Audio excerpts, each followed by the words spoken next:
Hello all, welcome back to my channel. ಇದು Saturday mini vlog ಆಗಿರುತ್ತೆ. Recent ಆಗಿ ನಮ್ಮ ರಿಲೇಟಿವ್ ತೀರ್ಕೊಂಡು ಸೂತ್ಕ ಆಗಿತ್ತು ಮನೆಗೆ. ಮನೆಯೆಲ್ಲ ಕ್ಲೀನ್ ಮಾಡ್ಕೊಂಡು ಇವತ್ತು ಸೂತ್ಕ ತೆಗೆದು ಪೂಜೆ ಮಾಡಬೇಕು ಅಂತ ಅನ್ಕೊಂಡಿದೀವಿ. ನೈಟೇ ಕಿಚನ್ ಕ್ಲೀನ್ ಮಾಡಿರೋದ್ರಿಂದ ಕಿಚನ್ ಕ್ಲೀನಿಂಗ್ ಏನೂ ಇರಲಿಲ್ಲ. ಸೊ ಬಾಗ್ಲಿಗೆಲ್ಲ ನೀರು ಹಾಕಿ ತೊಳ್ಕೊಂಡು ರಂಗೋಲಿ ಎಲ್ಲ ಹಾಕೊಂಡೆ. 3-4 ದಿವಸದಿಂದ ಸಿಕ್ಕಾಪಟ್ಟೆ ಕೆಲಸ ಮಾಡಿ ಫುಲ್ ಬ್ಯಾಕ್ ಪೇಯ್ನ್ ಬಂದ್ಬಿಟ್ಟಿದೆ ನನಗಂತೂ. ಅದ್ರ ಜೊತೆಗೆ ಪಾಪುಗೆ ಬೇರೆ ಸ್ವಲ್ಪ ಹುಷಾರ್ ತಪ್ತಾ ಇದ್ದಾಳೆ.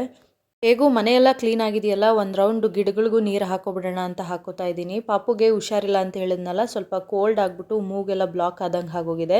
ಸೊ ಮೆಣಸು ಬೆಳ್ಳುಳ್ಳಿ ಇದೆಲ್ಲ ಬಿದ್ದರೆ ಚೆನ್ನಾಗಿ ಹುಷಾರಾಗ್ತಾಳೆ ಅಂದ್ಬಿಟ್ಟು ರಸಮ್ ಮಾಡ್ಕೊಂಡಿದ್ದೆ. ನಾನಿಲ್ಲಿ ರಸಮ್ ಮಾಡೋ ಅಷ್ಟರಲ್ಲಿ ಅವಳಿಲ್ಲಿ ಟೊಮೆಟೊ ಮಾರ್ಕೆಟ್ಗೆ ಹೋಗ್ಬಿಟ್ಟು ಮಾರ್ಕೆಟಲ್ಲಿ ಟೊಮೆಟೊನ ಚೆಕ್ ಮಾಡಿ ತಗೋತಾ ಇರೋ ಥರ ಪ್ರಿಟೆಂಡ್ ಪ್ಲೇ ಮಾಡ್ತಾ ಇದ್ದಾಳೆ. ಎಷ್ಟು ಕ್ಯೂಟ್ ಅನ್ನಿಸ್ತು ನನಗೆ. ಸೊ ಅವಳಿಗೂ ಇವಾಗ ಊಟ ಮಾಡಿಸ್ಬಿಡೋಣ ಅಂತ ನಾನು ಊಟ ಹಾಕೋತಾ ಇದ್ದೀನಿ.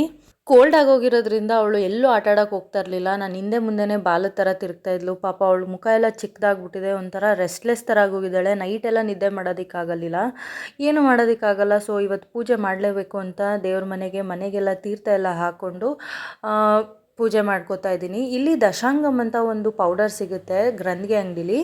ಪ್ರೈಸ್ ಬಂದ್ಬಿಟ್ಟು 70 to 80 ರುಪೀಸ್ ಇರುತ್ತೆ, ಒಂದೊಂದು ಏರಿಯಾದಲ್ಲಿ ಒಂದೊಂದು ಥರ.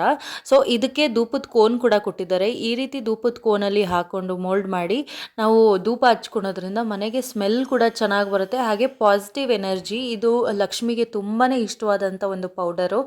ಇದ್ರ ಜೊತೆಗೆ ಜಾವದ್ ಪೌಡರ್ ಕೂಡ ಮಿಕ್ಸ್ ಮಾಡಿ ಇದರಲ್ಲಿ ಧೂಪ ಮಾಡೋದ್ರಿಂದ ಮನೆಯಲ್ಲಿ ತುಂಬ ಚೆನ್ನಾಗಿ ಸ್ಮೆಲ್ ಬರುತ್ತೆ, ಅರೋಮಾ ತುಂಬ ಚೆನ್ನಾಗಿರುತ್ತೆ.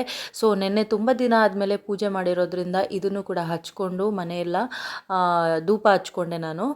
ಮನೇಲಿ ಪೂಜೆ ಇಲ್ಲ ಅಂದರೆ, ಬಾಗಿಲಲ್ಲಿ ರಂಗೋಲಿ ಇಲ್ಲ ಅಂದರೆ ಏನೋ ನನಗೆ ಒಂಥರ ಮೈಂಡ್ ಅಪ್ಸೆಟ್ ಆದಂಗೆ, ಏನೋ ಕಳ್ಕೊಂಡಿದ್ದೀನಿ ಅನ್ನೋ ಥರ ಫೀಲ್ ಆಗ್ತಾ ಇರುತ್ತೆ. ನಿಮಗೂ ಹೀಗೇನಾ ಅಂತ ಹೇಳಿ.